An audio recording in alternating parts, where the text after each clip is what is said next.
Hi everyone. So let us see the question. Which of the following event in the mouth cavity will be affected if salivary amylase is absent in the saliva? तो बेटा question में कहा है कि हमारे mouth के अंदर जो सलाइवा है, अगर उस सलाइवा के अंदर सलाइवरी अमाइलेज क्या हो जाता है, एब्सेंट हो जाता है, तो क्या इफेक्ट होगा, कौन सा इवेंट इफेक्ट होगा हमारे माउथ के अंदर। तो बेटा हम सबको ये चीज पता होनी चाहिए कि हमारे माउथ के अंदर क्या होता है, एक ग्लैंड होता है जिसको हम बोलते हैं सलाइवरी ग्लैंड। ये सलाइवरी ग्लैंड बेटा रिस्पॉन्सिबल है फॉर सिक्रीटिंग सलाइवा। अब इस सलाइवा के अंदर बेटा क्या होता है, एक एंजाइम प्रेजेंट होता है salivary amylase.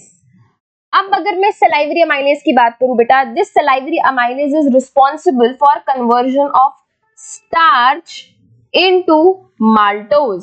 So basically complex sugar को सिंपलर शुगर के अंदर कन्वर्ट करने के लिए रिस्पॉन्सिबल होता है बेटा हमारा salivary amylase.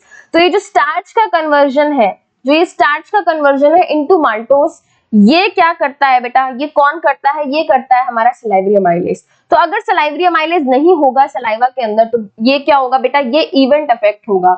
So here the correct answer will be option A, starch breaking down into sugars. बेटा अगर मैं बाकी पॉइंट्स की बात करूं, ये बाकी सब चीजें हमारे माउथ के अंदर नहीं होती, they occur in other consecutive parts of the digestive system. आगे जाके दूसरे पार्ट्स में होती है। यहाँ पे माउथ की बात हो रही है, माउथ कैविटी की बात हो रही है, तो माउथ के अंदर बेटा स्टार्च का कन्वर्जन इनटू माल्टोज क्या होगा, अफेक्ट होगा अगर सलाइवरी अमाइलेज एब्सेंट है हमारे सलाइवा के अंदर।